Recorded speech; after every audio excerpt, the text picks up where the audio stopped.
Beloved chosen one, heaven interrupts your scrolling. You didn't stumble here by accident. This is a divine interception. A moment carved out by God Himself to reach you before you drift too far. Listen, heaven has pressed pause on everything around you because your soul is in the balance. Every distraction that has surrounded you was sent to drown out this exact message. But even algorithms must bow when heaven speaks. You, yes, you, are the reason this message was born. You have felt the tremor in your spirit lately, the uneasy stirring that refuses to be silenced. That's not anxiety. That's not coincidence. That's your spirit, recognizing that something is shifting. You've been wondering why you can't find peace in the same places anymore. Why conversations feel hollow. Why familiar faces suddenly fade. It's because heaven has begun separating you for something greater. You were never meant to blend in. Chosen one, you carry an assignment too holy for ordinary environments. Listen close, God is not angry with you. This is not punishment, it's pursuit. He loves you too much to let you settle for a counterfeit version of yourself. Every delay, every heartbreak, every door that recently closed, it wasn't rejection. It was redirection. Heaven knew that if some doors had remained open, they would have pulled you away from destiny. So God shut them. Not out of cruelty, but out of fierce love. This message is a warning wrapped in love. It is heaven saying, don't drift. You are being called back to focus, to prayer, to purity, to purpose. There is a gentle urgency in the spirit right now. Heaven is saying, don't let the noise of the world drown out my whisper. You've been so busy trying to hold everything together that you didn't realize the one holding you was asking for your attention. The Spirit of God is stirring the atmosphere around your life, awakening what was once asleep. You feel it at night. Don't you, that tug on your heart? That invisible pull drawing you back to the place where you first believed. The world calls it nostalgia, but heaven calls it remembrance. God is reminding you of who you are and who you are not. You are not average. You are not random. You are not replaceable. When heaven crafted you, it placed within you a light that terrifies darkness. That's why you've always felt different. That's why your journey has been harder than others. The weight of your calling demands greater refining. Others can play with fire and walk away unscathed. But you cannot, because your fire was never meant for entertainment. It was meant to ignite nations. Chosen one, there is still mercy. There is still time. But heaven is whispering, not much longer. Do not ignore conviction when it comes. Conviction is not condemnation. It's proof that heaven still sees you as reachable. God is not exposing you to shame you. He's revealing you to heal you. As Jesus himself declared in the Gospel of Matthew, chapter 7, verse 13, enter through the narrow gate. For wide is the gate, and broad is the road that leads to destruction, and many enter through it. That verse is not meant to scare you, it's meant to wake you. The narrow road was never meant to be comfortable, but it was always meant to lead to life. The wide path looks easier, but it costs your soul piece by piece. Heaven is calling you off the path of compromise and back onto the road of purpose. You've been standing at the intersection for too long, paralyzed by hesitation. But hesitation, too, is a decision, and silence can become rebellion if you delay too long. You are being summoned into a season of surrender. Heaven doesn't need perfection from you, it needs permission. Permission to lead, permission to prune, permission to transform you from the inside out. This is not the time to run from conviction. This is the time to bow to it. Because every time you obey that still, small voice, chains break in realms you cannot see. Chosen one. I can almost see it, heaven leaning over the balcony. Angels standing in quiet awe, waiting for your response. They know the power that lies within your yes. The moment you say yes to God again, something in the atmosphere shifts. You were born to shake darkness, not entertain it. Don't scroll away from this. This is not a coincidence, it's divine timing. You could have missed this message, but you didn't. That's proof that heaven still has your name written in the story. If this message resonates in your spirit, don't hold it in. This is your moment to act. Type in the comments 777 as a prophetic sign that you are aligning with heaven's timing. Then like, share, and subscribe, because this space is not just content, it's a divine meeting place. Every time you engage, you expand the reach of the light. You are not just watching, you are participating in heaven's plan. Chosen one. Heaven has spoken. The interruption was intentional. Don't let the moment pass. You are being reawakened, reclaimed, and recommissioned. The air around you shifts again. Chosen one. You feel it, something sacred, something weighty. The whisper of heaven comes wrapped in thunder. It's not the sound of anger, it's the vibration of love refusing to stay silent. God has seen your weariness, your quiet confusion, your struggle to discern what is Him and what is simply noise. And now, in mercy, He raises His voice so you cannot mistake it. There are moments when God speaks softly through peace, but there are also moments when He roars through the storm to wake His beloved. This is one of those moments. Heaven is not trying to scare you, it's trying to spare you. You've been asking for confirmation, for a sign that the unease in your heart means something. Here it is.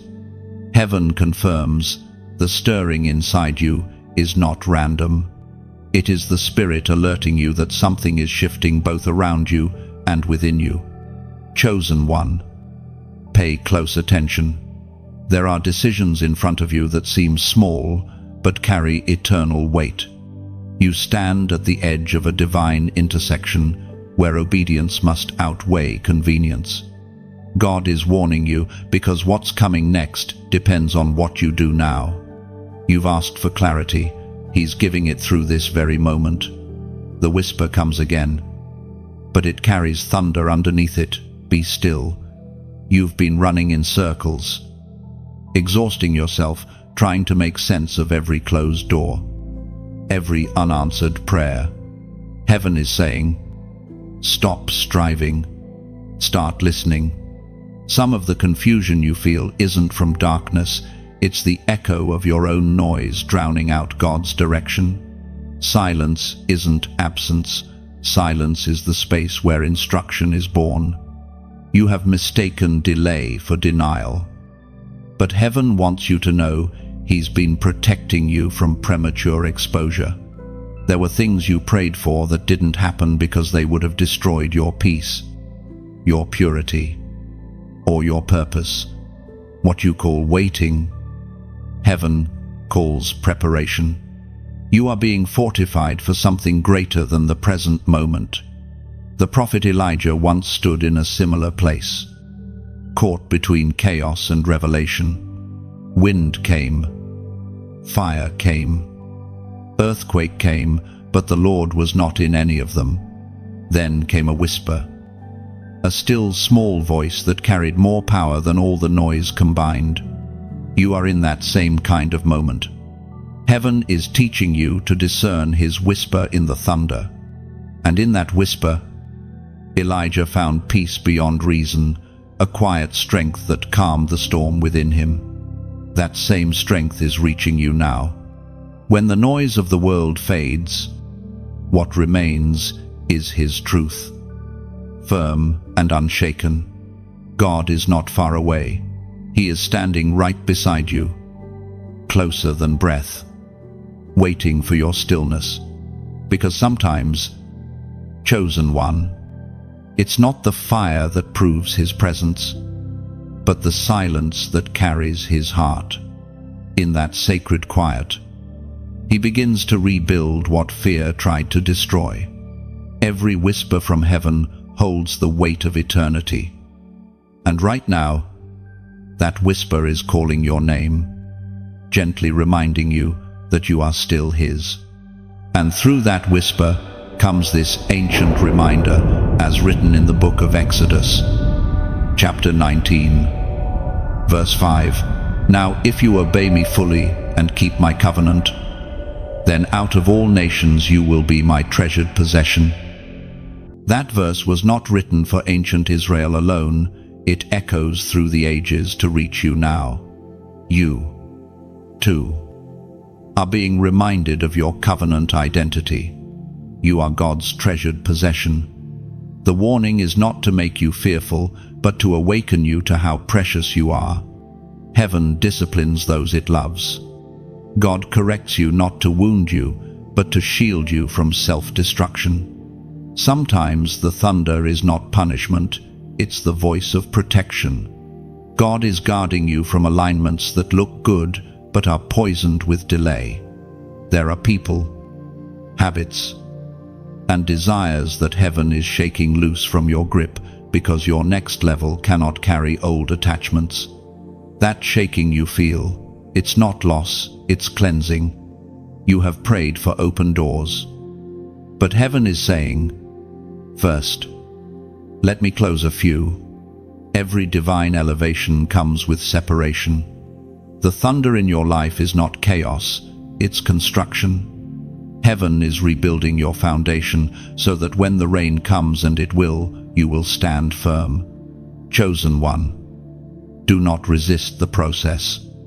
What feels like breaking is really birthing. The pressure is not proof of abandonment, it's the evidence that heaven is near. You are being refined in fire, and though the flames are fierce, they will not consume you. They will clarify you. They will burn away what no longer belongs, leaving only the gold of obedience. Remember, the thunder that terrifies others is the same sound that marks you as chosen. Others may run from it, but you are called to listen through it. You are learning to recognize His tone, how His warnings always come with love, how His corrections always carry peace after the shaking. You are not forgotten. Heaven is near. The whisper is still speaking through the thunder right now. Stay close to me. Don't run. Don't fear. What comes next will not destroy you. It will define you. Chosen one, you are standing in the middle of a battle you cannot see.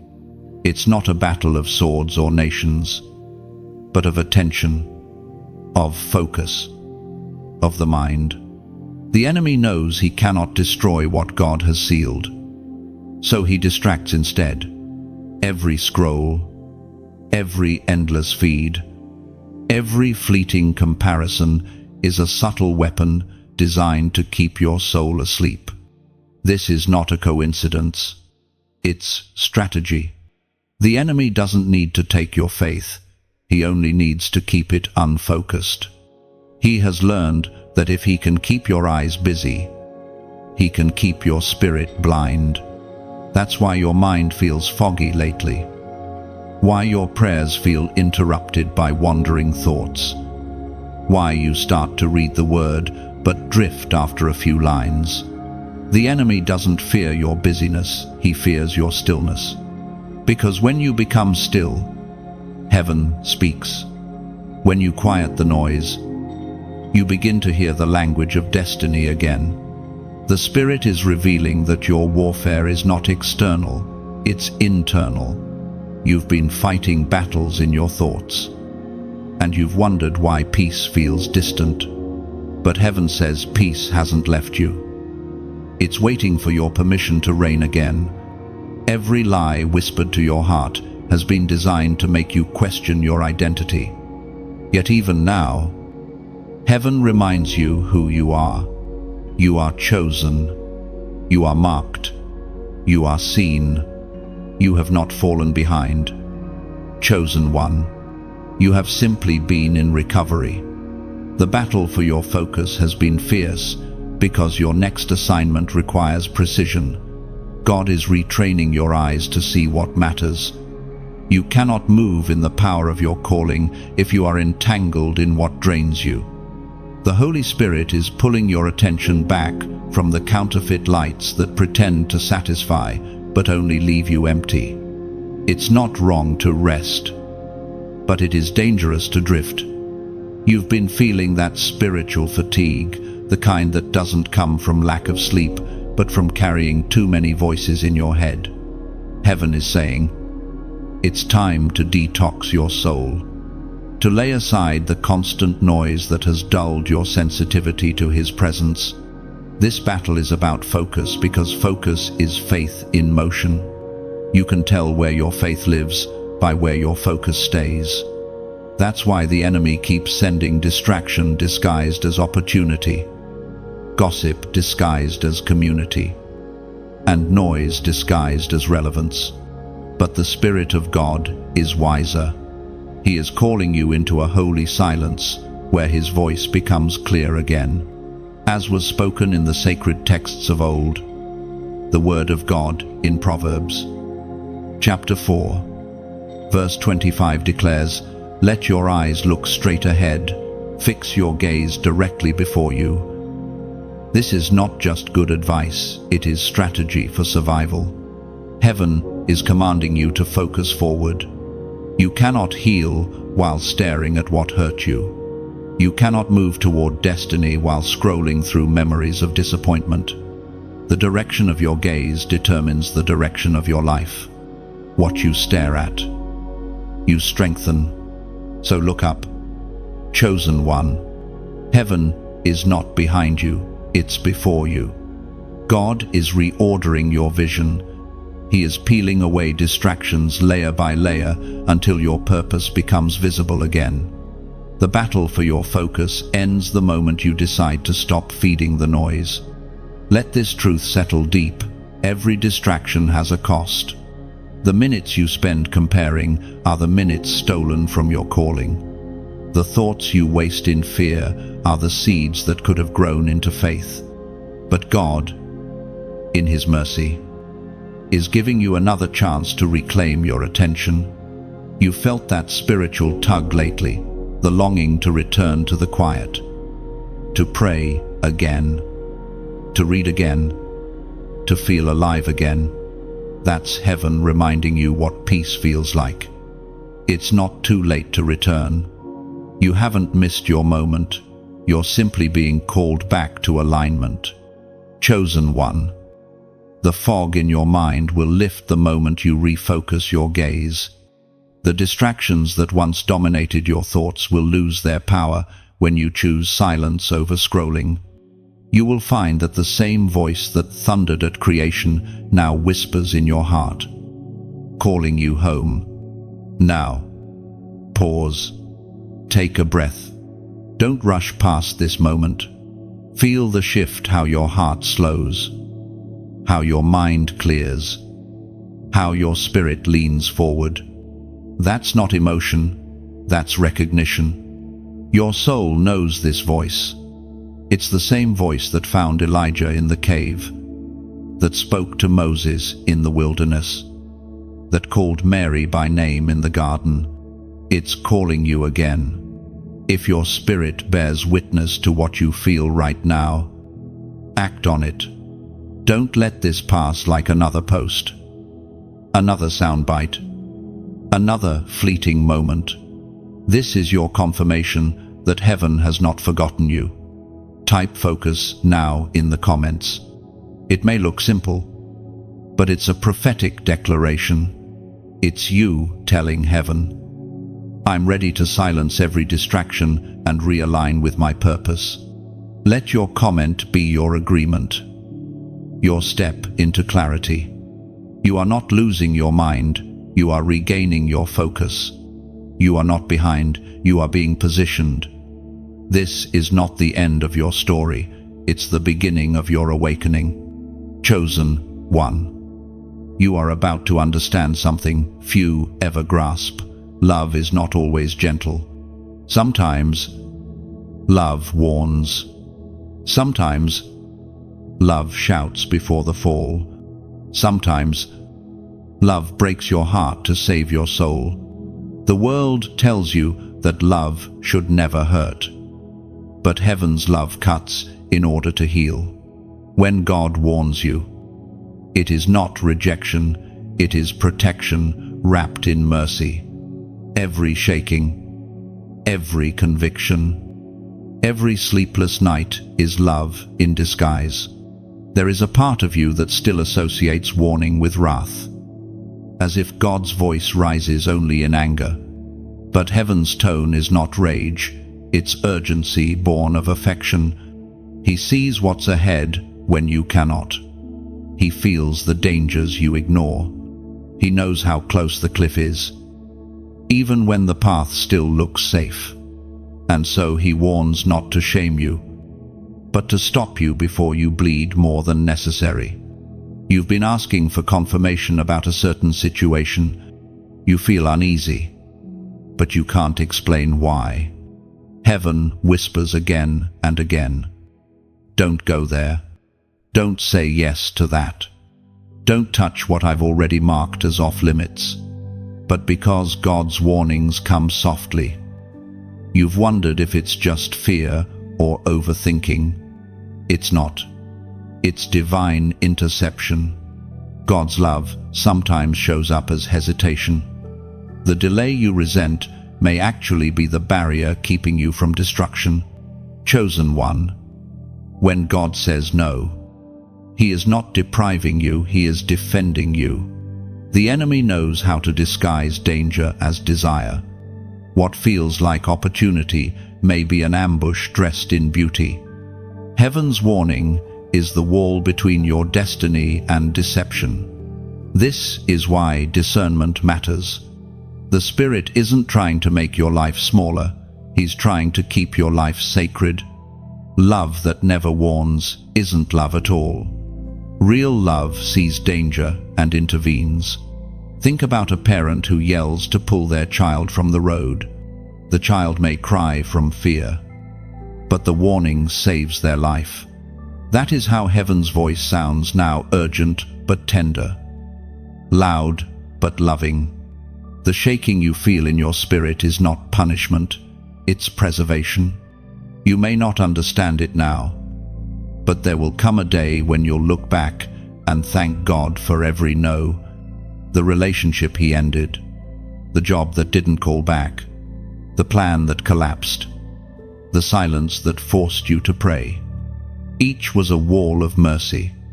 Each was a warning disguised as disappointment. Heaven never withholds without purpose.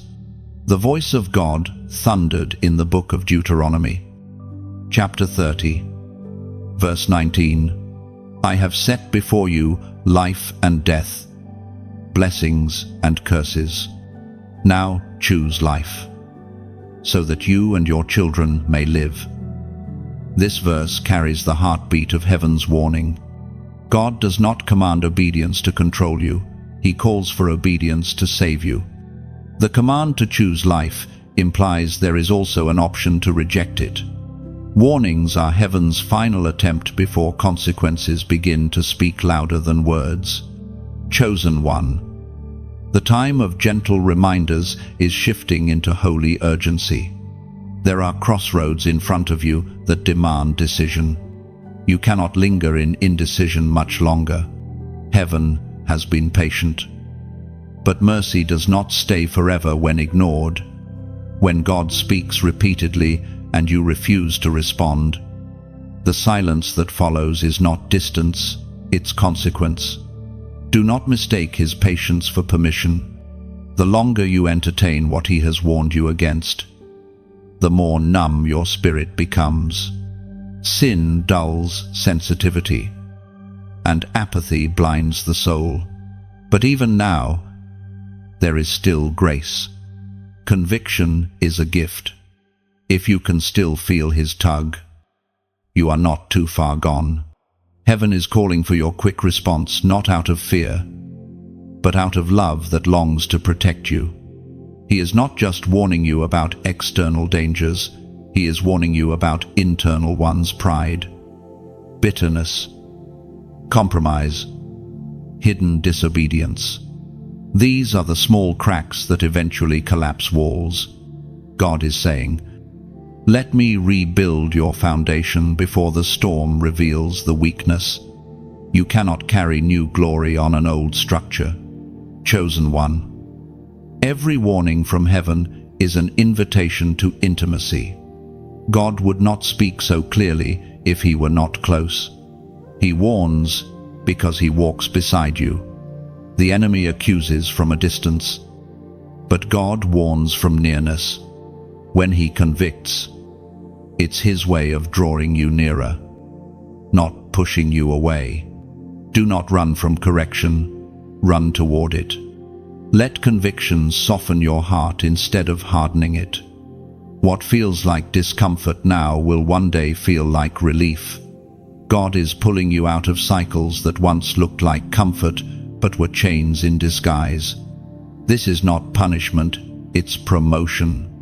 So if the path feels narrow, if the night feels long, if the pressure feels unbearable, remember this is love at work. Heaven's love is not afraid to hurt your pride if it means healing your purpose. Let the warning sink deep. Let the love behind it transform your hesitation into obedience. Because when you respond to warning, you activate destiny. Chosen one. The storm is forming. You can feel it before it arrives. The air thickens. Your spirit grows restless, and everything you once leaned on starts to shake. This is not chaos without purpose. This is heaven stirring the winds to reveal what's rooted and what's not. The storms that come into a chosen one's life are never random. They are instruments, not accidents. Sometimes God allows the wind to blow, not to destroy, but to expose what was never built on rock. You've prayed for strength, but heaven answers with storms, because storms reveal strength you didn't know you had. It's in the shaking that your true foundation is proven. And though your heart trembles, your spirit stands, because what is anchored in Christ cannot be uprooted. The Spirit spoke through the prophet Jeremiah. Chapter 17, verse 8. They will be like a tree planted by the water that sends out its roots by the stream. It does not fear when heat comes. Its leaves are always green. Look closely. Storms don't visit the barren. They visit the fruitful. No one throws stones at a tree without fruit. And no storm wastes energy where there's nothing to steal. The intensity of your storm reveals the magnitude of your anointing. Heaven allows the winds to roar around you so that what was hidden within you can rise. You've asked, God, why does it feel like everything is collapsing at once? And heaven replies, because I am rebuilding you into something that can't collapse again. The storm is not meant to kill you, it's meant to cleanse you. The same wind that tears down old branches also clears the sky for new light to enter. Every trial, every heartbreak, every unexpected shift is like rain washing over your destiny, softening the hardened soil of your soul. Pain breaks the ground where new purpose can be planted. And soon, what was once a wasteland will become a garden again. Chosen one, don't fear the thunder. Thunder is only sound, announcing that power has passed through the sky. It's not there to destroy, it's there to declare that something greater has moved. When heaven shakes your atmosphere, it's to prepare your soil for growth. There's a sacred beauty hidden in storms. When lightning strikes, it illuminates the dark sky for a moment, showing what you couldn't see in daylight. Likewise, storms in your life reveal hidden truths. Who's really with you? What truly matters? And how deeply you're loved by the one who never leaves. And when it all feels too much, imagine yourself as a lighthouse standing on the cliff. The winds beat against you. The waves crash. But you remain, not because you're stronger than the storm, but because your foundation is deeper than the sea. The light you carry isn't for yourself, it's for those lost in the waves, watching your endurance as proof that hope is still alive. Every act of endurance you display is a sermon heaven preaches through your life. Someone else's faith will be reborn when they see you refuse to fall. That's why the enemy fights your focus, because your obedience becomes someone else's breakthrough. And in this journey, chosen one, there are ways to strengthen the lighthouse, to keep the flame burning even when the winds rage. This message, you're hearing these words that pour into your heart. They are oil for your lamp. When you like, share, or subscribe, you are helping the light reach another wandering soul lost in their storm. Each click becomes a ripple across dark waters, guiding someone else towards safety. When you share, you extend the hand of rescue. When you subscribe, you anchor yourself to this flow of divine encouragement. And if your heart ever feels moved to donate, let it be as an offering, a seed sown into the ground that keeps this beacon shining. You're not funding noise, you're fueling a movement of light. Because storms don't stop the mission, they sharpen it. Your support becomes the sail that carries these words to those drifting too far from shore. Every like is a spark. Every share is a wave pushing hope forward. Every gift is wind in the vessel of this ministry.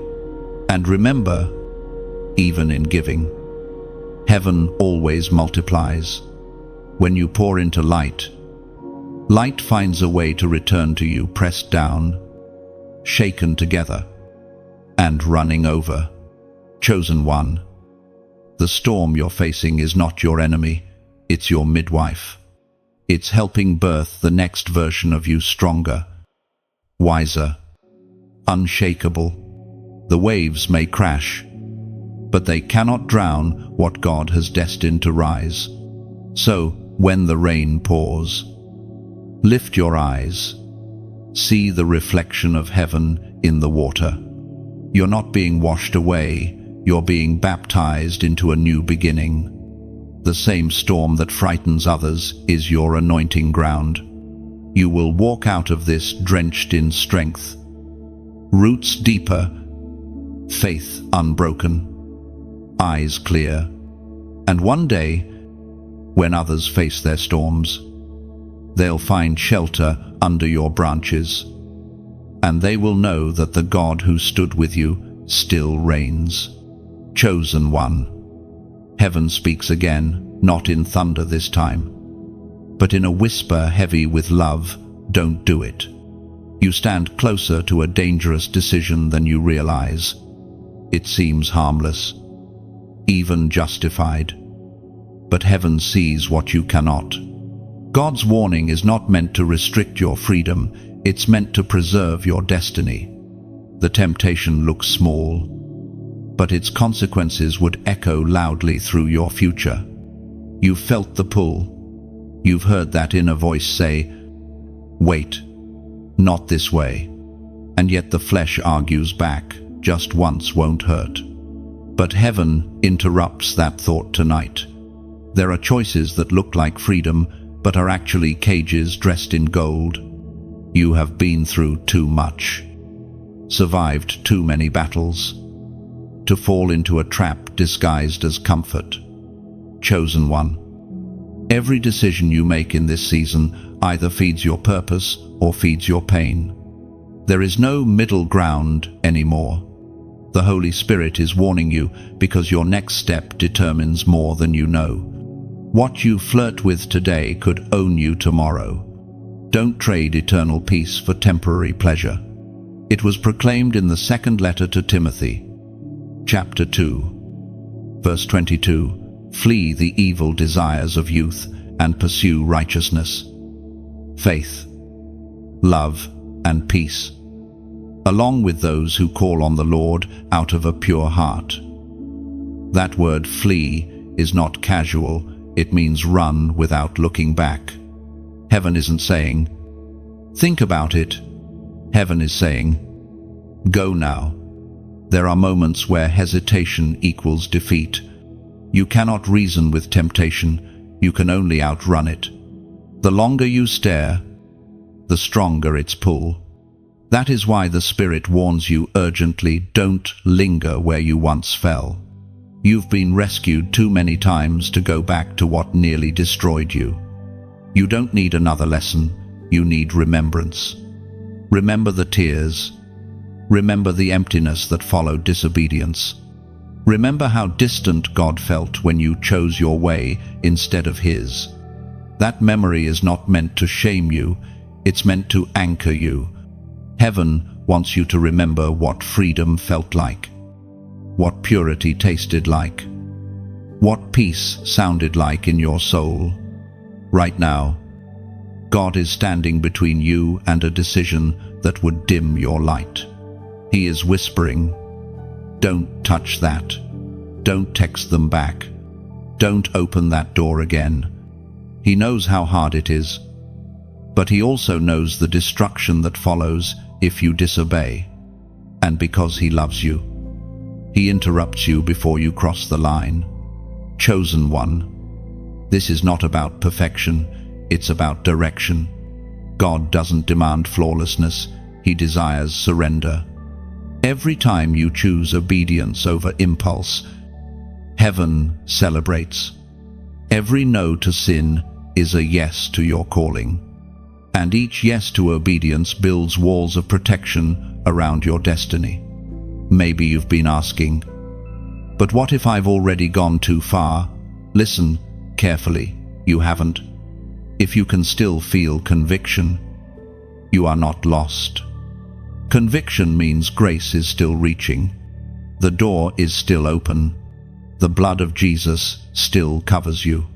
Don't let shame silence you when God is still calling you closer. Run back to Him, not tomorrow, not when you feel ready now. This warning comes wrapped in love because heaven sees your worth. You were never built for half-light living. You were never called to survive on spiritual crumbs. God has placed too much oil on your life for you to settle for less than holy. That is why the battle feels heavier lately the closer you are to breakthrough. The more temptation fights for your focus. The enemy doesn't tempt those who have nothing valuable left to steal. The very fact that temptation has intensified means heaven's plan over you is near completion. You are at the edge of a divine shift. And that's why the enemy is desperate. But you don't fight alone. The same Spirit who warned you is the same Spirit who empowers you to resist. Now, take a deep breath. Feel the weight of heaven's love pressing on your chest, not condemnation, but compassion. God is not pushing you away, He's pulling you out. The trap is not set for your fall, it's set for your revelation. When you choose obedience in the face of desire, you make hell tremble. This is your moment to decide. Heaven is waiting, watching, interceding for your response. The silence before obedience is holy. It's the sound of transformation beginning. If this message has reached the tender place of your heart, let heaven know you hear it. type 444 inches, the comments below. It is not superstition, it's symbolism. The number 444 represents divine protection and alignment. When you type it, you're declaring, I choose protection over temptation. I choose alignment over distraction. Let it be your public yes to heaven's warning and your private promise to stand firm. Chosen one, don't do it. No matter the price. No matter the pressure, don't do it. You are not losing anything worth keeping. You are preserving everything worth living for. Heaven is proud of you already. Chosen one, you've mistaken isolation for abandonment. But heaven wants you to see it differently. You are not being left behind, you are being set apart. There's a difference between loneliness and divine separation. The first wounds, the second refines. You've been wondering why certain people have drifted away, why conversations that once felt alive now feel forced, why circles you once fit into now make your spirit restless. Heaven has answered, not everyone can breathe the air of your next altitude. Elevation always demands separation. When eagles rise, they lose the company of crows, not because they despise them, but because crows cannot survive that high. You are entering a level where the air grows thinner, where gossip, compromise, and small-minded faith cannot breathe. The people who left were not removed by accident, they were released by design. Heaven doesn't subtract without intention. You've cried over relationships that God Himself ended, not realizing that if they had stayed, their weight would have crushed your wings. God's silence in those endings was mercy disguised as loss. You saw absence, He saw protection. He knew their presence would interfere with the process that was meant to refine you. You are being pruned. And pruning never feels like promotion, but it always leads to fruit. We are reminded through the writings of David in the Psalms. Chapter 34, verse 18. The Lord is close to the brokenhearted and saves those who are crushed in spirit. You see, the pain of separation is sacred. Heaven uses it to strip away dependencies that keep you small. You've leaned on people for validation, on applause for identity, on constant activity for worth. But now, Heaven is removing every false source of affirmation so that you'll finally realize you are enough because He said so. You were chosen before they approved you. You were anointed before they saw you. There is a holy loneliness that all chosen ones must pass through. Even Jesus withdrew to solitary places, not because He was unloved, but because solitude is where strength is reborn. God isolates before He elevates. He hides His treasures in obscurity until the right season reveals them. You are not being punished, you are being prepared. The silence around you is the sound of heaven sharpening your purpose. Chosen one, when the pruning knife cuts, remember that it's held by loving hands. The Father never trims without vision. Every branch removed makes room for greater fruit. Every friendship that fades, every door that shuts, every yes that turns into a no, each is heaven rearranging your environment to match your destiny. What feels like subtraction is actually multiplication in disguise. Think of gold refined in fire. It must be separated from the impurities mixed within it. The heat doesn't destroy it, it reveals its purity. That's what this season is doing for you. The fire of loneliness is not burning you, it's revealing your worth. Every time you choose trust over bitterness, you shine brighter. Every time you worship through tears, you rise higher. This is also the moment where you learn to stand alone with God. When the applause stops, when support feels scarce, you discover that His presence is still enough. That realization becomes unshakable strength. You no longer need validation from fleeting voices when you have the approval of eternity. Chosen one. Those who walked away were never meant to walk forever beside you. Their purpose in your story has been fulfilled. Some people are assignments, not anchors. They were chapters, not the entire book. The sooner you stop rereading what God has already finished, the sooner you can turn the page to what's next.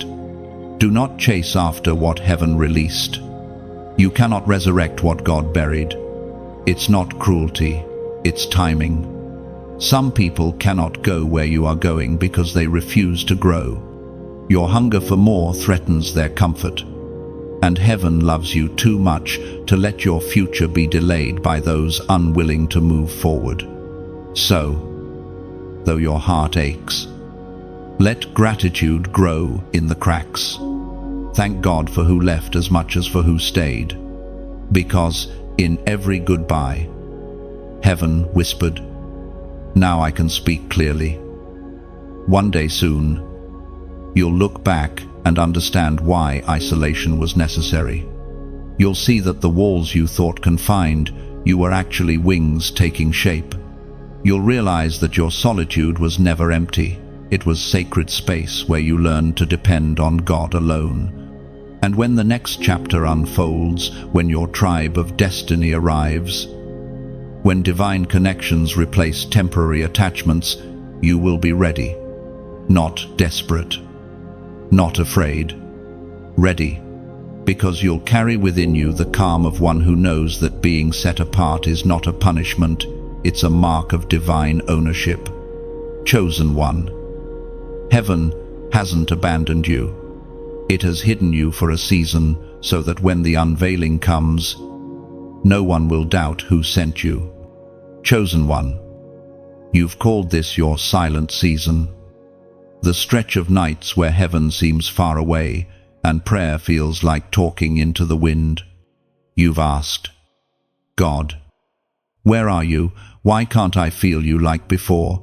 But listen carefully, heaven has not gone silent to punish you. It has gone silent to strengthen you. You are in a sacred test of trust. A divine classroom where faith must learn to see without sight, to believe without the constant reassurance of emotion. You have mistaken God's silence for absence. But silence can be one of the holiest languages heaven speaks. When the teacher is silent, it's not because they've left the room, it's because the exam has begun. This season is not evidence that God has turned away. It's proof that He trusts what He's already planted in you.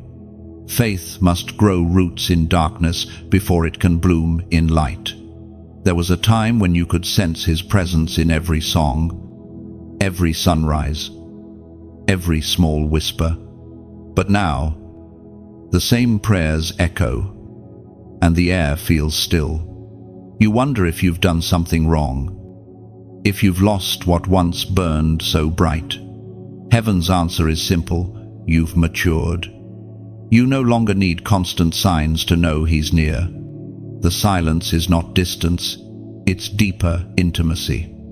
God hides not to be found, but to draw you closer through seeking.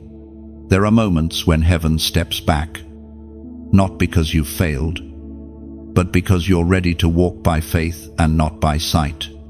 The silence isn't rejection, it's graduation. God is trusting you with quietness so that your confidence no longer depends on the noise of miracles, but on His unspoken presence. And when your heart aches for His voice, remember this: even silence has sound. It hums with purpose. It breathes with unseen movement. In that stillness, heaven is tuning your spirit to a higher frequency. You are learning to hear what cannot be heard, to see what only faith can reveal. The Word of God declares in the book of Job, chapter 23, Verse 10. But he knows the way that I take. When he has tested me, I will come forth as gold. This verse carries the heartbeat of your current season. Job did not hear God for long stretches of agony. Yet heaven was still moving behind the silence. You, too, are walking a road where sight fails, but purpose grows. When you come through this, you will not just have faith, you will be faith. The kind that can withstand both blessing and drought. Chosen one. Silence is not the end of communication, it is the evolution of it. In this quiet, God is teaching you the subtle rhythms of His breath, the ways His presence moves beyond feelings. Feelings are fragile, faith is eternal. If your relationship with God is built only on emotional highs, it will collapse in the valley. But if it's built on trust, no silence can break it. Look at the stars for a moment. They don't vanish when the sun rises, they simply become hidden by greater light. Likewise, when God seems hidden, it's not because He's gone, it's because His work has shifted from visible to internal. He is forming strength where comfort used to live, discipline where emotion used to guide. The quiet is your cocoon, and though it feels like confinement, it is transformation. This season is meant to refine your hearing. You are learning to recognize His presence in the ordinary, His fingerprints in the mundane. The miracle is not always the parted sea. Sometimes it's the steady walk across dry land, trusting that the same God who parted the waters can keep them still. Chosen one. If you could see what heaven sees right now, you'd know the silence is full of activity. Angels are moving. Doors are aligning. The plans that seem delayed are being rewoven in precision. God's quietness is never laziness. It's craftsmanship. He is shaping every detail while keeping you hidden in stillness so that when He moves, everything unfolds in divine order. In these nights when your prayers feel unanswered, remember that unanswered does not mean unheard. Every tear has been counted, every sigh recorded. Heaven has not ignored you. It's gathering your cries into the foundation of a testimony that will shake others free. One day, when this silence breaks, you'll realize God was never far. His voice will return. But this time you'll recognize it differently, not as thunder shaking mountains, but as the calm that lives within your chest. You'll know Him not just as deliverer, but as constant companion. So, rest. Chosen one, don't chase feelings that fade. Pursue the faith that remains. Even when the world is quiet, heaven is writing. Even when your spirit feels dry, grace is flowing beneath the surface. And when you come forth from this silence, you will not just speak of His faithfulness, you will embody it. The quiet season is not a pause in your story. It is the chapter where your roots deepen, unseen but unshakable. You are not abandoned, you are being refined into gold. Chosen one. Heaven is holding up a mirror before your spirit. It is not a mirror of vanity, but of vision, a reflection of what still hides beneath your calling. You've been asking for elevation. Yet elevation always exposes what the surface conceals. This is not punishment, it's purification. God is not trying to embarrass you, He is trying to prepare you. Every chosen soul must eventually face this mirror. It is not made of glass but of grace. It doesn't reveal your flaws to condemn you, but to heal what still bleeds quietly inside. When heaven says, "Look again," it is inviting you to see the difference between who you appear to be and who you are becoming. You've learned how to look strong, how to worship through tears, how to post the right words and speak the right prayers. But the mirror of conviction sees deeper. It reaches where performance cannot go. Heaven is saying, I'm not asking you to act holy, I'm teaching you to be whole. As the Apostle reminds us in his letter to the Corinthians, chapter 13, verse 12, For now we see only a reflection as in a mirror, then we shall see face to face. This verse captures the tenderness of God's correction. Conviction is heaven's mirror. It reflects both weakness and worth. It is the divine pause that asks, do you recognize yourself anymore? If the answer is no, that's where healing begins. Because God never convicts to crush, He convicts to cleanse. Chosen one, don't fear conviction. The world has taught you that exposure means shame. But in the kingdom, exposure means transformation. When God reveals something dark within you, it's because light is ready to enter that space. The revelation is not rejection, it's invitation. The wounds He shows are the ones He intends to heal. The mirror doesn't lie, but it also doesn't mock. It shows truth, and truth, though painful, is the birthplace of freedom. Many run from conviction because it feels like judgment, but those who stay discover grace. You have felt that gentle ache inside the tug to let go of habits that numb, thoughts that poison, relationships that dim your light. That ache is not guilt, it's God's voice whispering, come higher. Conviction is love's final warning before consequence arrives. It is mercy's way of calling you back before distance becomes darkness. You've been sensing that lately, little stings of awareness. Moments when your conscience grows louder than your comfort. That is heaven knocking, asking permission to rebuild the places you once boarded shut. Chosen one, it's time to stop hiding from your own reflection. You cannot heal what you refuse to confront. The Spirit of God is saying, face it, and I'll fix it. You do not have to clean yourself before approaching Him. He is the cleansing. Bring the mess, the memory, the mistake.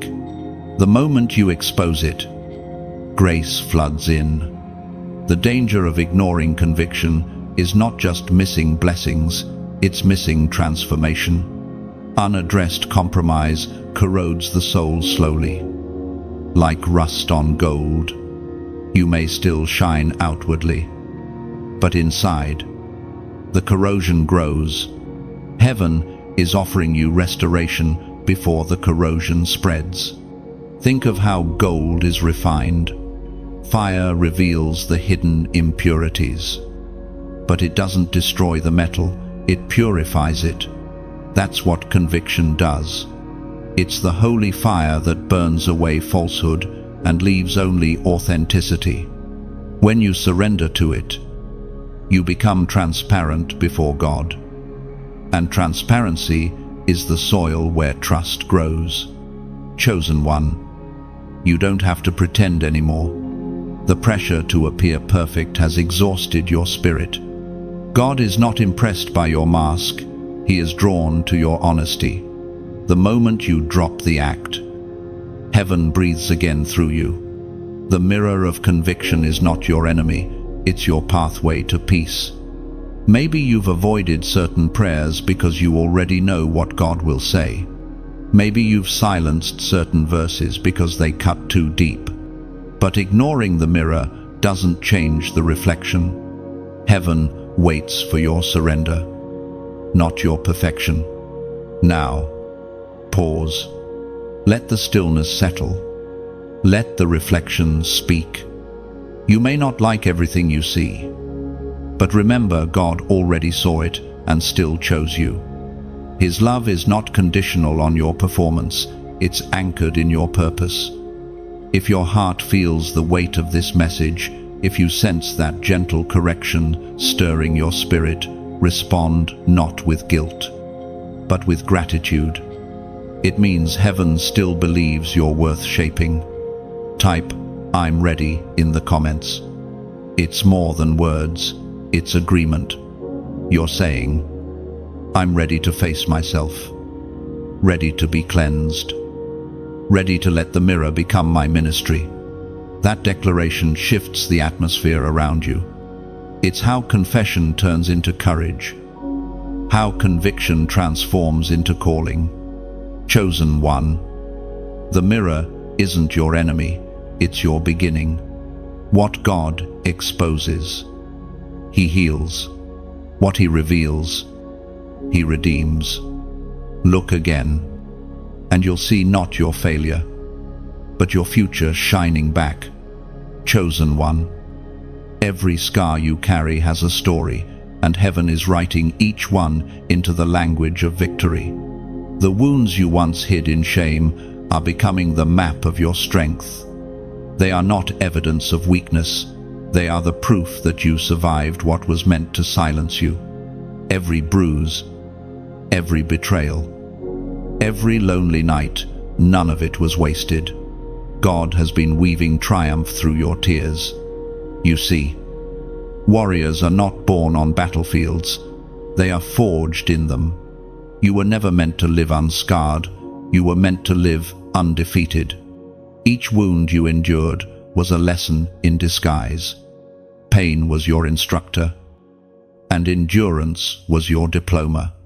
What broke you once is now what builds you. You've walked through seasons that stripped you bare, but instead of dying, you discovered the power of resurrection inside your chest. The Apostle Paul wrote these words that still breathe life into weary hearts.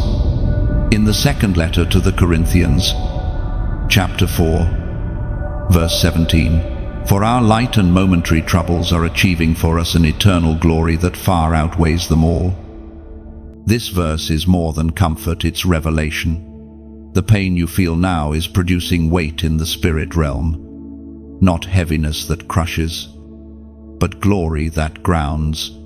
Every tear is a seed of radiance waiting to bloom. You are being built for permanence, while others chase the temporary. Chosen one, your scars are sermons. They preach to those who feel hopeless, showing that pain can become prophecy. Heaven never wastes hurt. It recycles it into healing for someone else. You may think your story is messy, but mess is the birthplace of ministry. The cracks in your heart are not flaws, they are the openings through which light escapes. Think of yourself as a clay jar in the potter's hands. Each crack was made visible so that glory could leak through, without the pressure, without the spinning of the wheel. The shape of your destiny could not have formed. The potter never discards clay because of imperfection. He presses, reshapes, and refires it until it reflects his image. When you stand before others, you carry unseen weight, the kind that only comes from surviving private wars. That's why your presence shifts rooms. The fragrance of perseverance follows you. Those who've never been crushed cannot understand the depth of your worship. You don't lift your hands because life is perfect. You lift them because grace found you in ruins and rebuilt you with fire. You've been asking, why did I have to go through all of that? And heaven answers, because others wouldn't have believed unless they saw the proof on you. Your scars are your credentials. They authenticate your calling. They tell the world that pain didn't get the final word, purpose did. Now listen closely. Chosen one, what God has been doing in secret through your suffering, He's about to reveal publicly. The season of hidden warfare is turning into visible testimony. The same people who questioned your endurance will soon see your elevation, not because you sought recognition, but because heaven rewards quiet faithfulness. And when that happens, When your voice begins to reach others, remember, this light isn't yours to keep, it's yours to multiply. Each like, each share, each subscription you offer to this stream of divine messages isn't just engagement, it's partnership. You become part of the echo that carries light into dark corners where faith once flickered. When you like, it's as if you're planting a flag of hope on a battlefield someone else is still fighting. When you share, you're throwing a rope into another storm, pulling someone toward shelter. When you subscribe, you're joining a circle of endurance souls who remind the world that faith still conquers. And when you donate, it's not charity, it's prophecy in motion. Every seed you sow into this message becomes a spark that fuels the next flame. You help the voice of truth travel farther, like sending lanterns across a vast night. Every contribution is an act of worship, a declaration that says, "Let the light keep burning." But even beyond the giving, let your life be your offering. Every healed wound, every scar you've turned into song, every moment you've chosen forgiveness over bitterness, that is your truest donation to heaven's cause. Your endurance funds eternity. Chosen one, your story is not just survival, it's strategy. God allowed what hurt you to become the very thing that helps others. The pain that once confined you now equips you to free others from the same prisons. When you tell your story, chains break. When you show your scars, fear flees. You are heaven's proof that broken things still breathe. So lift your head. Let your scars speak louder than your shame. Every mark is a medal.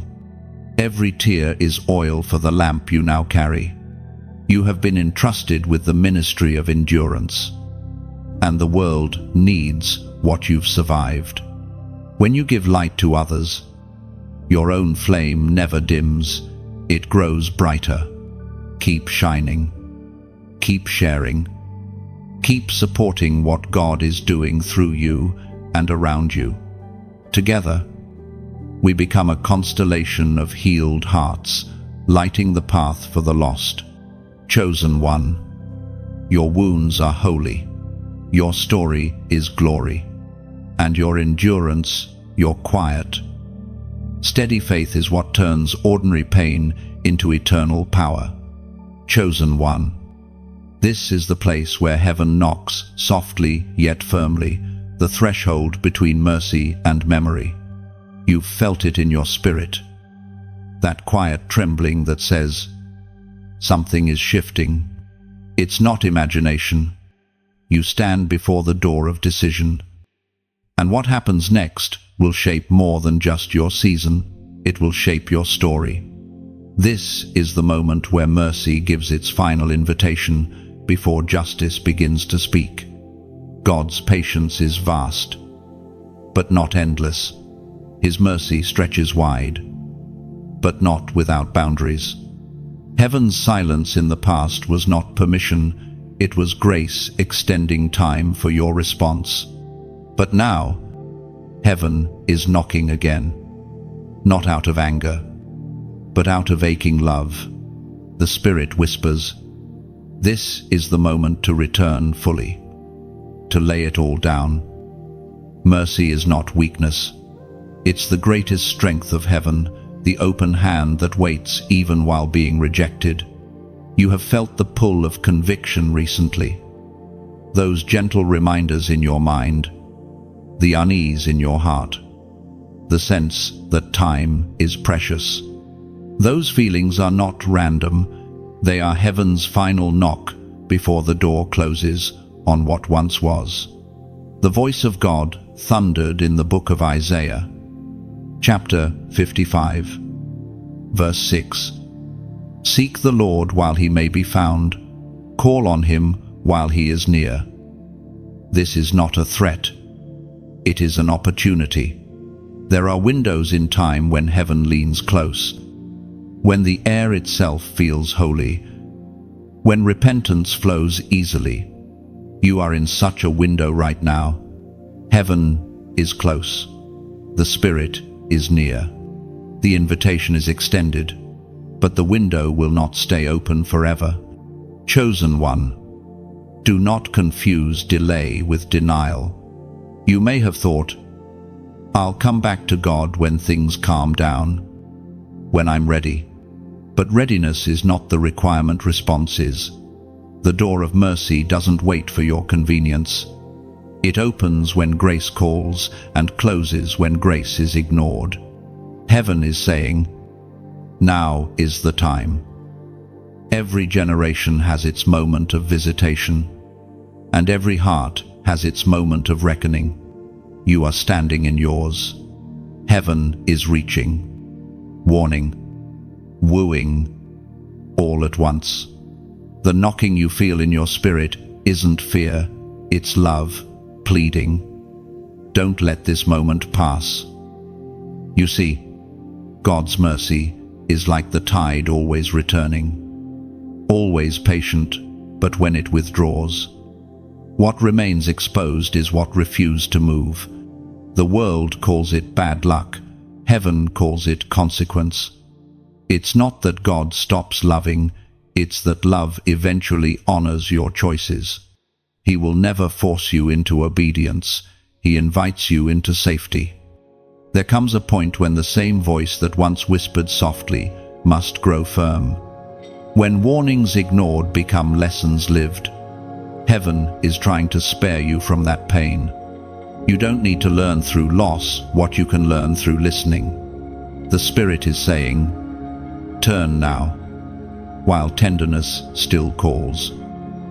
Chosen one, you've been walking a tightrope between light and shadow. You feel conviction one moment and compromise the next. You worship on Sunday and wander by Tuesday. But heaven is not calling you to perfection, it's calling you to surrender. Mercy is not asking for spotless performance, it's asking for an honest heart. Maybe you've fallen again into patterns you promised you'd never repeat. Maybe shame has built a wall between you and prayer. But listen, mercy still knocks.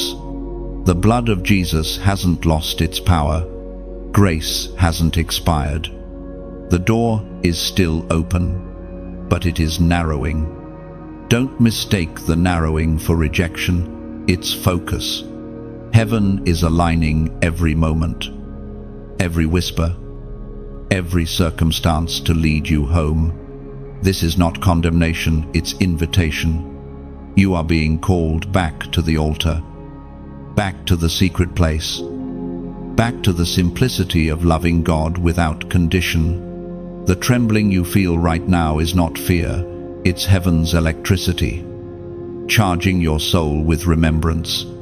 It's your spirit recognizing that the knocking on the door is not just any sound, it's the heartbeat of God calling you back. Chosen one, if you could see what awaits beyond this decision, you would not hesitate. There is a peace so deep it silences every storm, a restoration so complete it erases every trace of regret. But you must open the door. Heaven will not force entry. It only enters by invitation. The moment of decision is holy. It is the invisible line where destiny divides from delay. Cross it now. Step back into obedience. Not out of fear of punishment, but out of love for the one who never stopped knocking.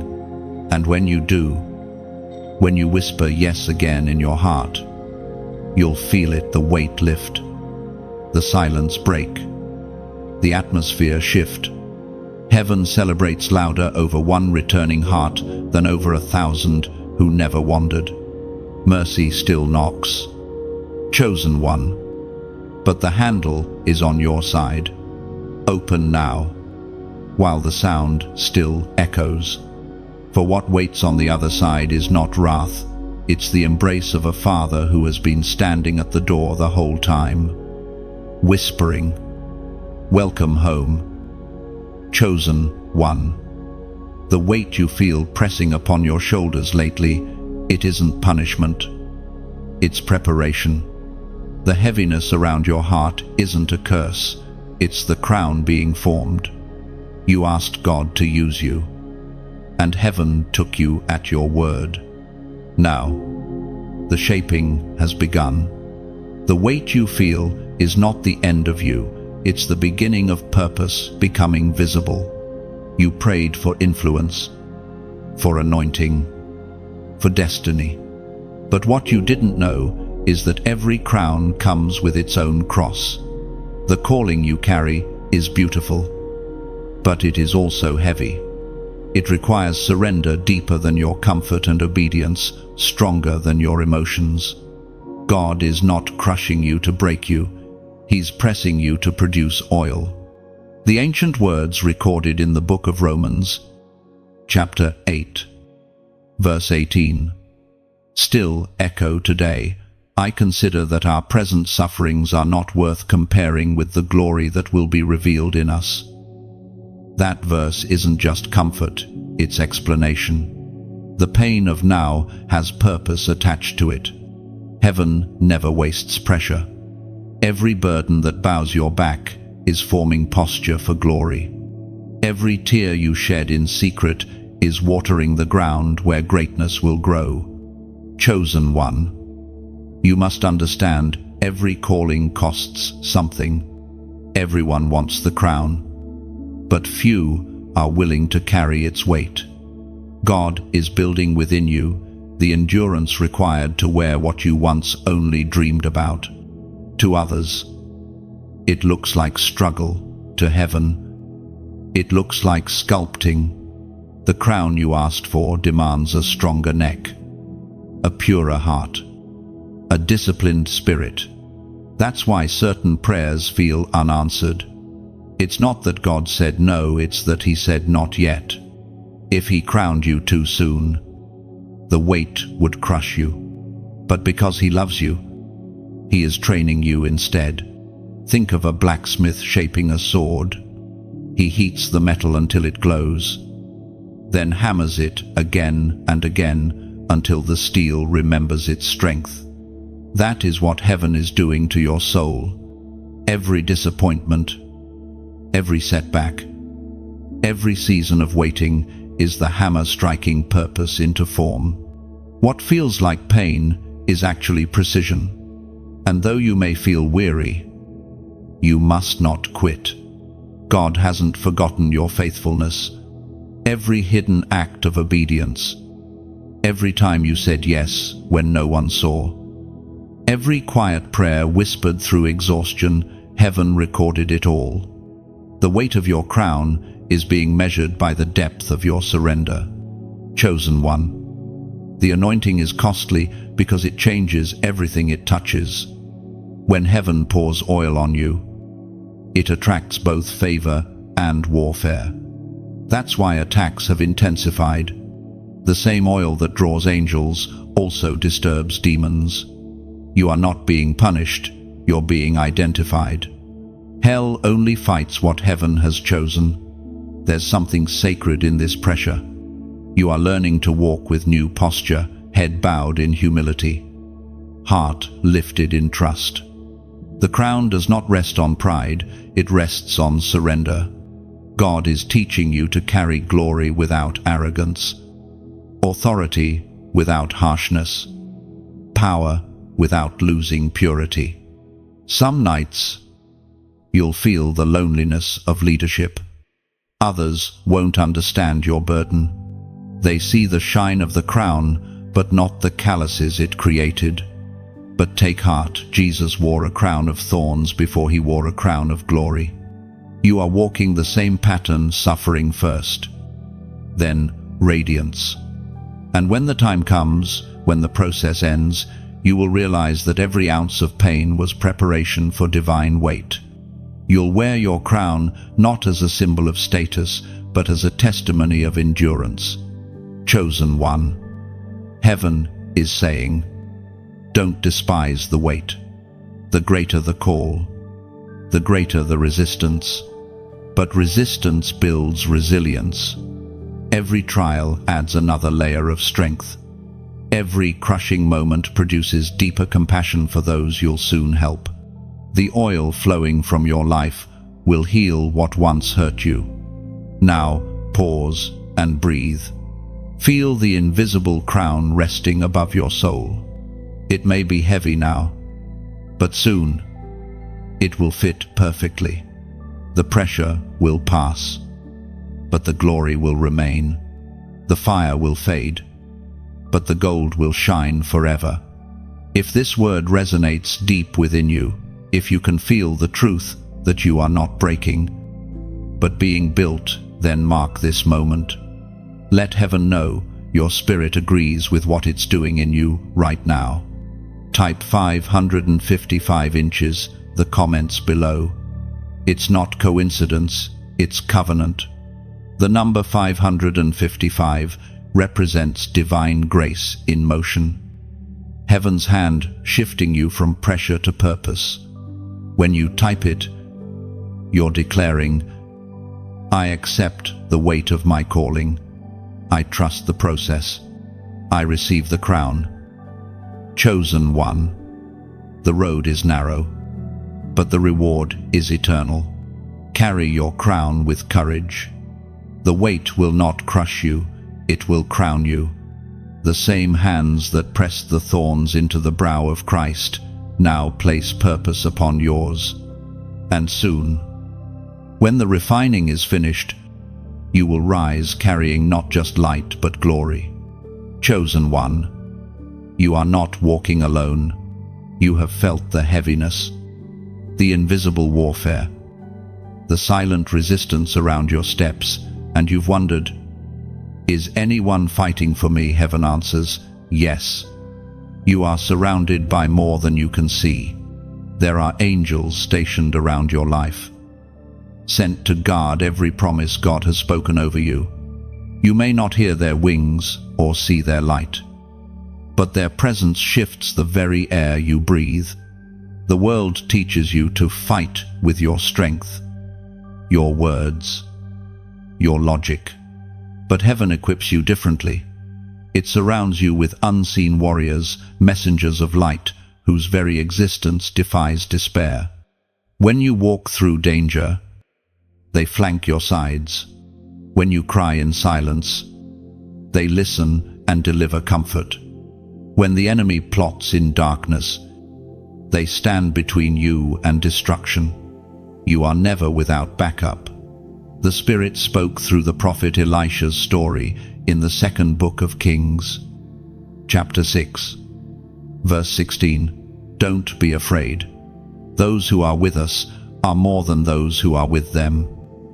This ancient assurance still echoes through time. When Elisha's servant panicked at the sight of enemy armies, God opened his eyes, and suddenly he saw hills filled with chariots of fire. Heaven wants you to know the same truth: you are never outnumbered.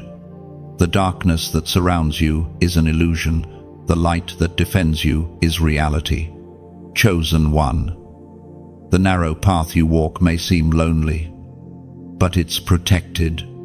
Angels have walked ahead of you, clearing traps you never knew were set. They've stood guard at doors you didn't realize were dangerous. The delays that frustrated you were often shields in disguise. What you called a setback, heaven called a rescue. Your story is surrounded by invisible intervention. That car that narrowly missed you, that opportunity that fell through just before it turned toxic, that person who left suddenly, each moment bore angelic fingerprints. The hand of heaven has been steering you away from battles that weren't yours to fight. You are escorted. Chosen one. The angels assigned to you are not symbolic, they are strategic. They carry scrolls of instruction written with your name. Every time you obey divine prompting, they move. Every time you pray in faith, they draw their swords.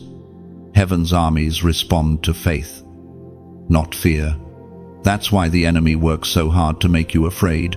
because fear paralyzes what faith activates. You are walking through a corridor of protection. It's not that danger doesn't exist, it's that it cannot touch what's covered. You are sealed in grace, and angels enforce that seal, even now. As you read these words, the presence of protection thickens around you. Heaven watches over its chosen carefully. Chosen one. There's a reason you've survived what others couldn't.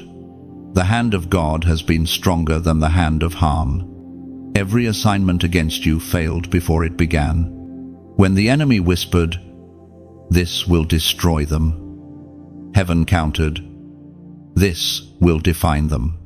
You walk beneath divine jurisdiction, surrounded by sentinels of light who never sleep. The warfare you feel lately isn't proof that you're losing, it's proof that you're advancing. The closer you get to breakthrough, the louder the resistance grows. But the angels guarding your steps have already seen the victory written in heaven's records. You are walking toward what's already secured. Sometimes, when you wake in the middle of the night for no reason, it's not insomnia, it's invitation. Heaven stirs you to pray because angels are waiting for instruction. Your words shape their movements. Prayer is not monologue, it's collaboration between heaven and earth. When you speak the word, you give heaven permission to move on your behalf. Chosen one. Never underestimate what happens in the unseen.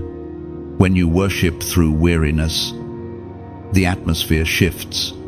When you forgive instead of retaliating, strongholds collapse. When you speak peace over chaos, angels use your words as weapons. The natural world bows to the supernatural power released through obedience. You have been walking through valleys unaware that armies of light flanked every shadow. You are not defenseless. You are divine property under divine surveillance. God himself has charged his angels concerning you, and they will not fail their assignment. The warfare may not stop overnight, but your awareness changes everything. Once you know you're covered, fear loses its grip. Once you believe that heaven's armies surround you, anxiety becomes impossible. Chosen one. Walk boldly. The same angels that guarded Daniel in the lion's den walk beside you in your modern storms. The same hosts that shut the mouths of beasts silence the lies that rise against your destiny. Every step you take leaves footprints of fire on the ground, proof that you walk under protection. Even now, heaven's guardians are aligning the next part of your journey.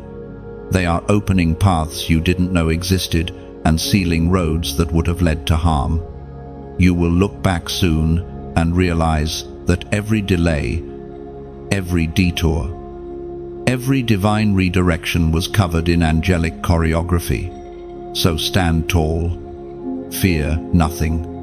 When you feel alone, whisper this truth: I am surrounded. And the very atmosphere around you will bear witness to the reality of those words. You are not fighting for victory, you are walking in it, escorted by the armies of the Almighty. Chosen one. Ashes have a language that heaven understands. The dust of what you've lost still speaks, it rises like incense before God's throne. You've walked through fires that others didn't see, seasons that burned away what you once called beautiful. Yet from those ashes, heaven is whispering, watch what I do next. Because what was consumed is not the end of your story, it is the soil for your rebirth. Every ending that broke your heart was secretly a beginning in disguise. You cried over what fell apart, not realizing that sometimes God must reduce you to ashes before he reveals what's hidden in them. The world sees ruin. Heaven sees raw material for resurrection. The flame that consumed your comfort was never meant to destroy it. was meant to refine. Sometimes heaven has to let what you built collapse. Not because it hated the structure, but because the foundation wasn't meant to hold eternal weight. God doesn't burn your life to punish you, He burns it to reveal what cannot be shaken. Out of ruins, unshakable faith rises, and when you walk through the smoke, carrying nothing but trust, heaven meets you there. It wraps light around your wounds until the memory of fire becomes warmth instead of pain. The very flames that once terrified you will one day remind you how fiercely you were loved through it all. We are reminded through the writings of David in the Psalms. Chapter 30, verse 11, "You turned my mourning into dancing. You removed my sackcloth and clothed me with joy." This verse is not nostalgia, it's prophecy. It announces heaven's next act in your life transformation. The same God who allowed the fire is now breathing upon the ashes. And soon, what you thought was gone will emerge purified, glowing with purpose. Chosen one.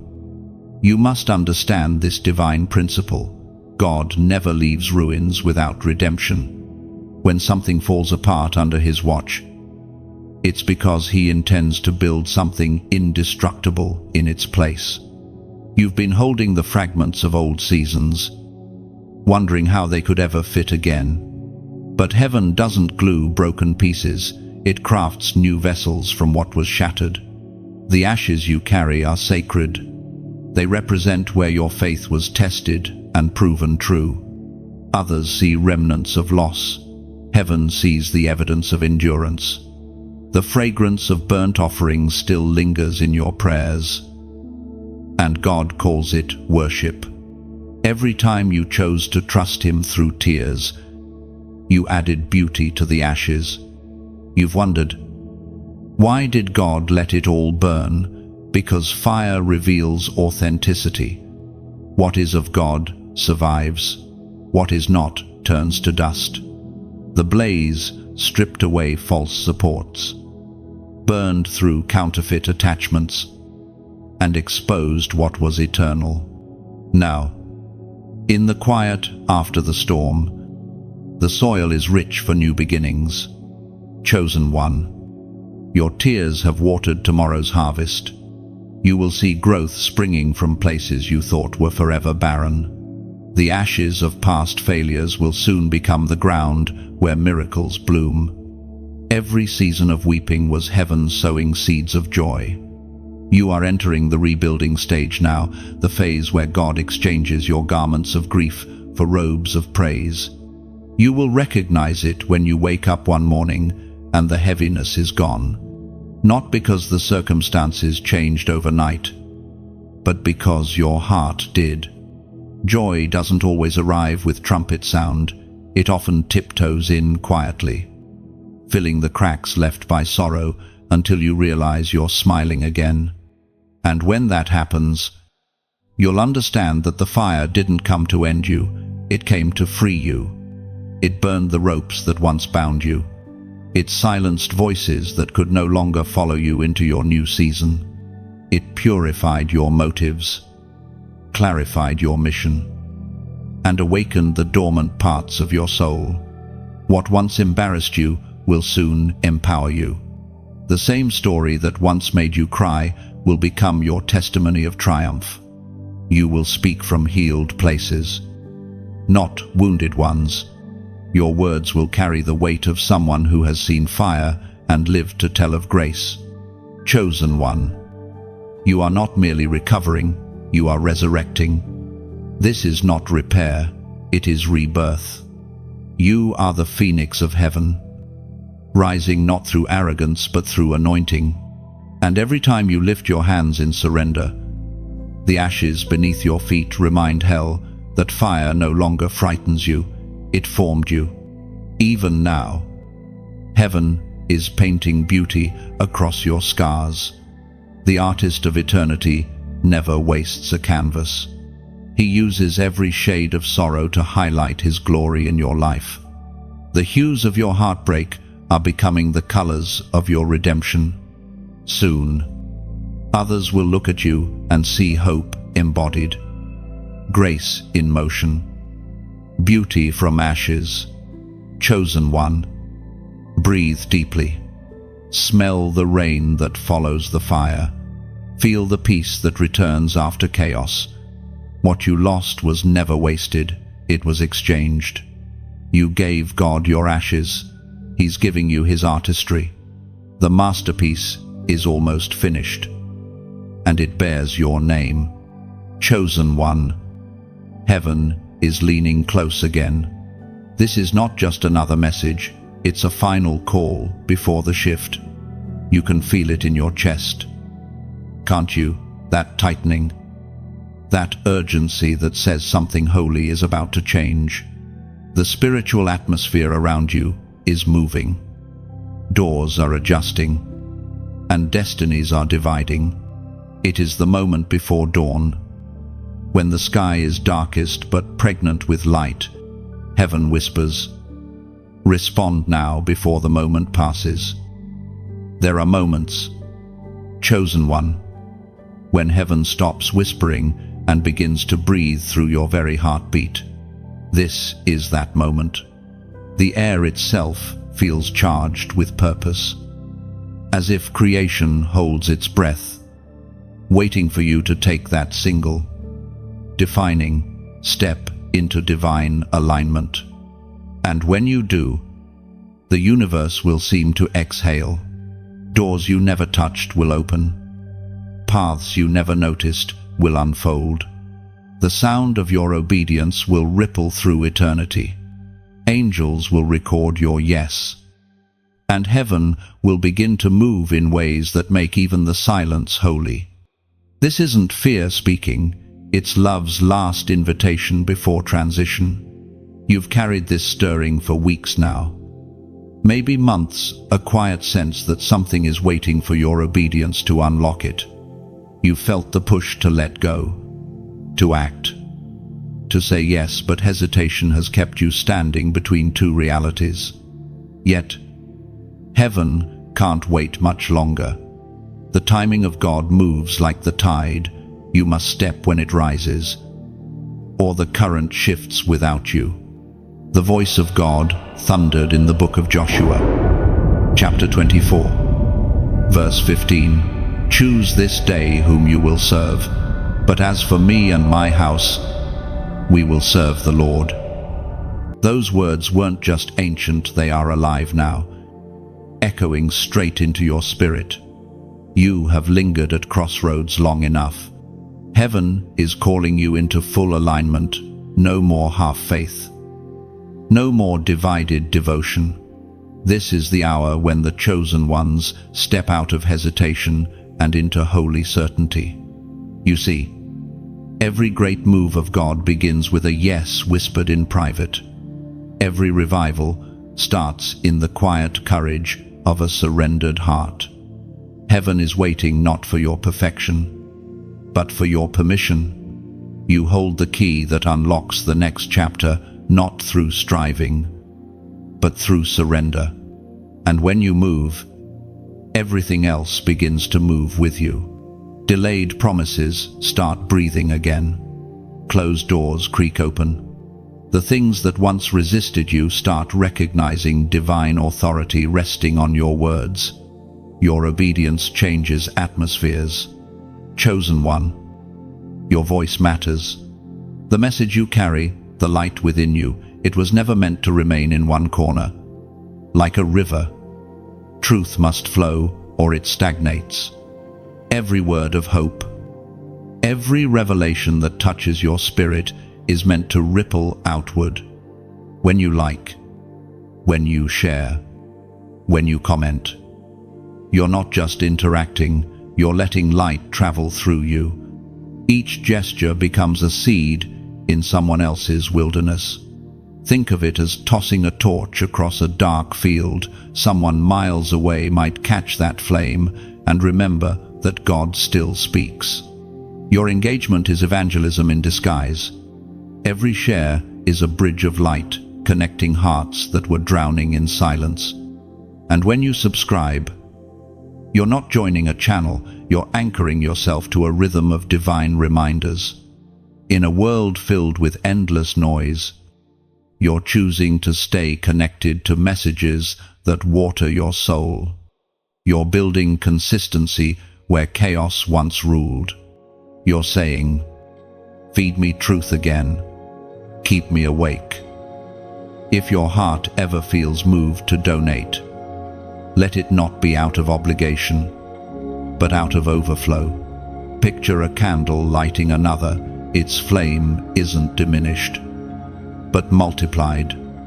Your offering fuels the oil that keeps this fire burning, so that more wandering hearts can find warmth. Every gift, no matter the size, becomes a brick in the altar of light that God is building through these messages.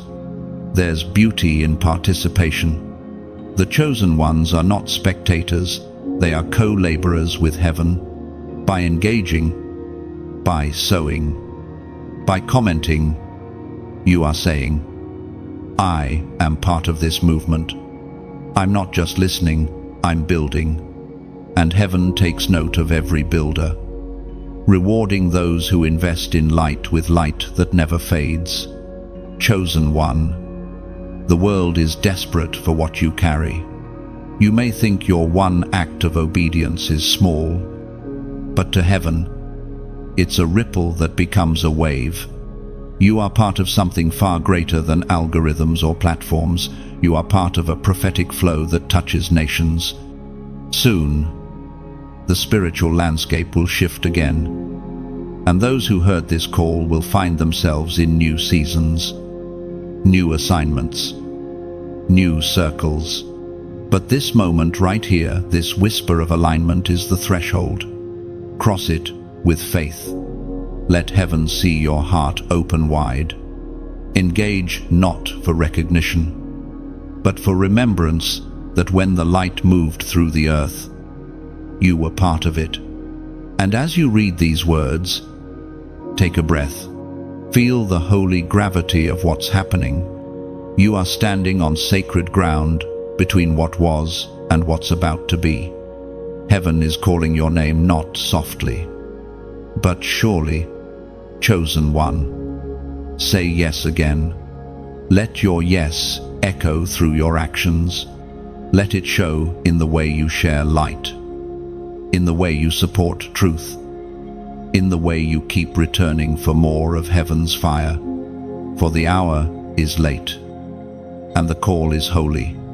And when your small act of obedience meets heaven's great intention, the world will change, starting with you, chosen one.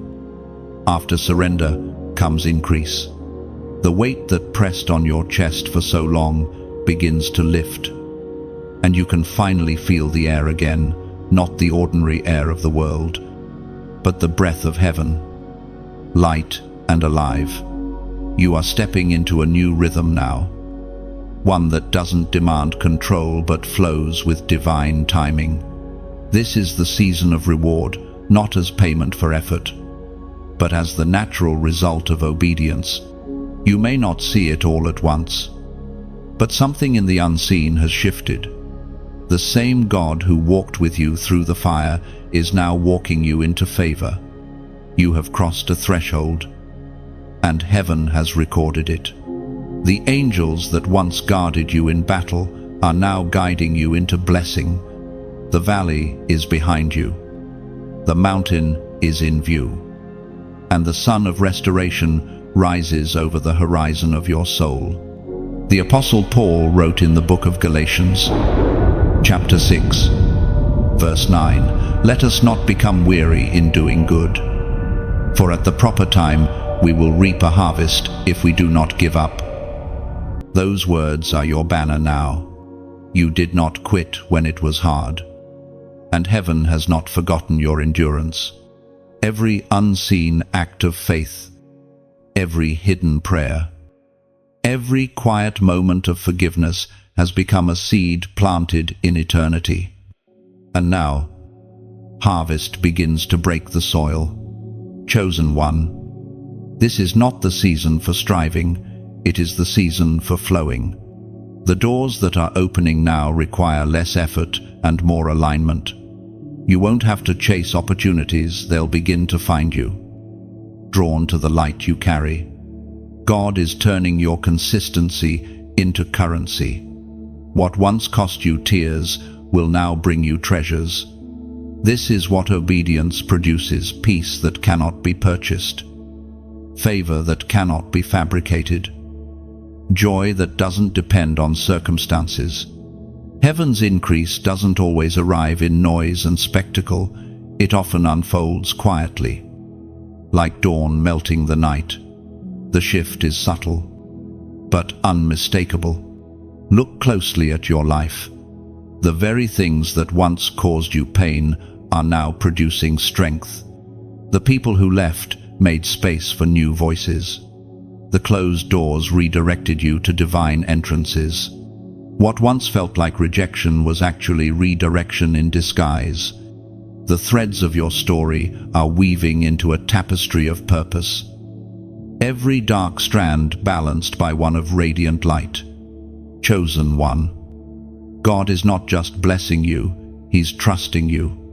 Increase is not only about abundance, it's about responsibility. Heaven never releases more to a soul that cannot handle it with humility. That's why your pruning was necessary. The fire stripped away entitlement so that gratitude could take root. The silence humbled you so that wisdom could speak. Now, you are ready to carry blessing without breaking under it. You are learning that increase is not about possessions, it's about presence. God Himself is your portion, and in His nearness, every other gift finds its meaning. You've discovered that success without intimacy is still emptiness. But purpose wrapped in His presence is everything. Chosen one. Notice how peace feels different now. It's no longer fragile, easily stolen by distraction or fear. It's anchored deep, forged through struggle, rooted in trust. That's the peace that surpasses understanding, the kind the world can't give or take away. It comes when you finally realize that you don't have to force what heaven has already favored. Favor doesn't mean the absence of storms, it means they no longer shake you. When the winds rise, you don't panic, you adjust your sails. When the rain falls, you don't hide, you plant. That's what maturity looks like, responding with wisdom instead of fear, grace instead of complaint. You are learning the rhythm of heaven now, a rhythm of rest, reliance, and rejoicing. You've stopped asking why me and started asking what next. Lord, you've traded panic for purpose, and in doing so, you've stepped into a maturity that makes hell tremble. This season of increase will not inflate your pride, it will expand your gratitude. You'll begin to see blessings not as trophies, but as tools, resources entrusted to you to bless others. The oil on your life will overflow, not to elevate you, but to anoint those around you. You've graduated from survival into stewardship. God is positioning you as a carrier of provision, wisdom, and light. You are becoming a living testimony that obedience births overflow. And through you, others will learn that surrender is not loss, it's leverage. Chosen one. Walk gently but confidently into this new chapter. The doors that open will not require you to compromise. The tables God prepares will not require you to fight for a seat. Your presence there is already ordained. When you walk into rooms, the atmosphere will shift not because of who you are, but because of who sent you. And remember, this abundance is safest in the hands of the humble. Let gratitude be your language. Let generosity be your posture. Heaven trusts those who remain small in spirit while carrying great responsibility. The time of scarcity is over. The season of striving has ended. Now begins the era of flow, where effort meets ease, where purpose meets provision, where faith meets fulfillment. You are stepping into your harvest not as a beggar, but as a beloved heir. Chosen one, lift your eyes. The fields are glowing with promise, and the sound of reaping fills the air. You've walked through fire, stood in storms, endured the pruning, and now the fruit of faithfulness hangs heavy before you. Pick it with joy. This is what you were prepared for all along. Chosen one, the air feels different now, thinner, cleaner, charged with destiny. You've climbed through wilderness and fire, silence and separation, and now you stand on holy ground, the summit of your refining. You have not only survived, you have become something heaven can trust. You were once the one who asked for signs. Now, you are the sign. The very presence of your endurance testifies that God finishes what He starts. The heavens have watched your journey. The invisible crowds of witnesses leaning forward as you took each trembling step. Every valley you crossed, every tear that fell, became part of a greater design, your transformation from wanderer to warrior, from wounded to crowned. You are not merely standing at the end of a story, you are standing at the beginning of an era.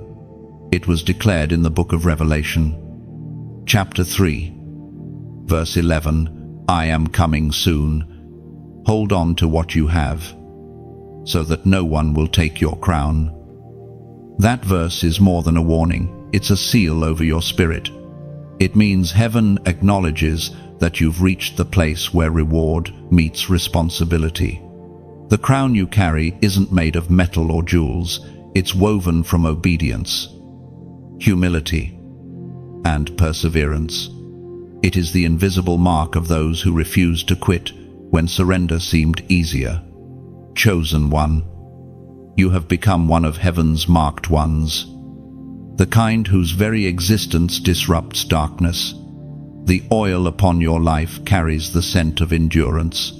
Your footsteps have become declarations of divine victory. Hell once whispered that you wouldn't make it this far, but here you stand, covered in grace, shining with resilience born of trial. Every scar glows now like a thread of light stitched by the hands of God Himself. The things that once embarrassed you have become emblems of grace. Every pain has been transformed into power, every loss into legacy. You are no longer defined by what you went through, you are defined by what remained after everything fell away. Faith. Look at how far you've come. You are not the same soul that began this journey. You have learned to discern heaven's whisper in the noise of the world, to find peace in the pause, to walk by faith when the map went blank. You've become fluent in the language of surrender, the dialect only warriors of destiny speak. Chosen one, you were never meant to blend in. You were meant to blaze. You've discovered that being chosen doesn't make life easier, it makes it eternal. You carry a weight others don't understand, a calling that interrupts comfort, a fire that refuses to go out. And now, heaven commissions you not just to wear the crown, but to carry the message. You are the living proof that warning and love can coexist. You are heaven's message wrapped in flesh, a vessel through which divine mercy flows.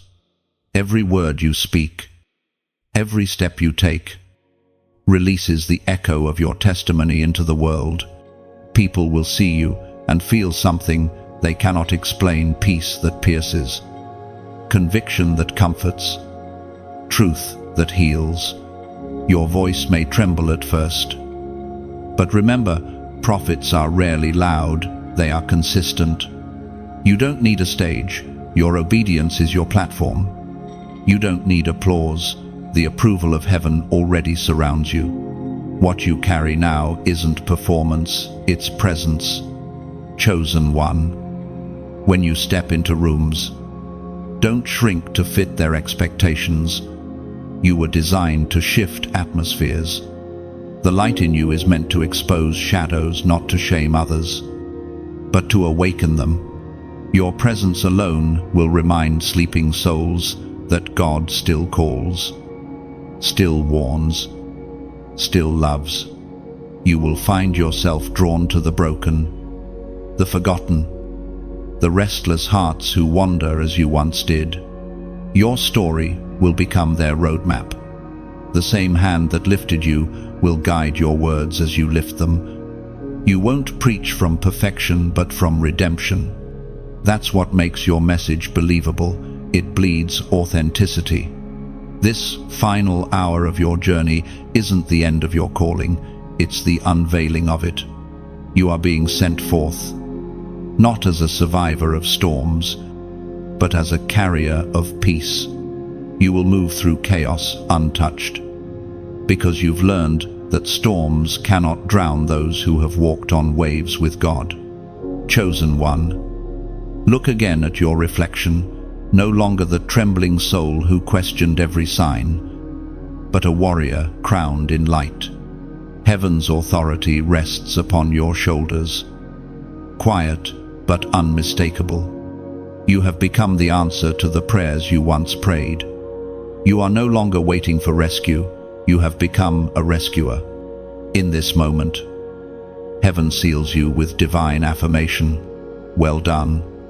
You have endured what others abandoned. You have believed beyond sight. You have remained faithful when faith felt fragile. And because of that, heaven now entrusts you with greater things. But remember this, the crown is not the finish line, it's the beginning of stewardship. It's not a decoration, but a declaration that God's glory can rest upon human fragility and shine anyway. Wear it with humility, guard it with obedience, and let it remind you daily that grace is the only reason it rests there. Chosen one. As this chapter closes, don't look backward with regret. Every shadow you walked through was a necessary contrast to reveal the light now radiating from within you. You were refined to remind others that love still warns, that grace still reaches, and that destiny still calls. Stand tall, crowned for the final hour, clothed in the light of obedience. The same God who began this story will complete it through you. And when heaven looks upon the earth, may it find in you a flame still burning, a voice still declaring, I was warned, I was loved, and I was changed. Chosen one. Before this final moment fades, pause and breathe. You've journeyed through warning, through love, through fire, and still you stand. Heaven's message has reached you, and now it wants to reach through you. Don't let what stirred your spirit tonight stop at the screen. Let it echo beyond it. When you like this message, you affirm heaven's truth, not just for yourself, but for countless others who need it whispered into their darkness. When you share, you become a messenger sending light down unseen hallways, into hearts on the edge of giving up. A simple click may be the bridge between despair and hope for someone you'll never meet. And when you comment, write from your spirit. Speak life. Leave a mark that tells heaven you were here. Listening. Ready. Awakened. Your words matter more than you think. They're seeds in the soil of someone else's faith. If this voice has met you in your midnight hours, subscribe and stay connected. Let this be more than a message.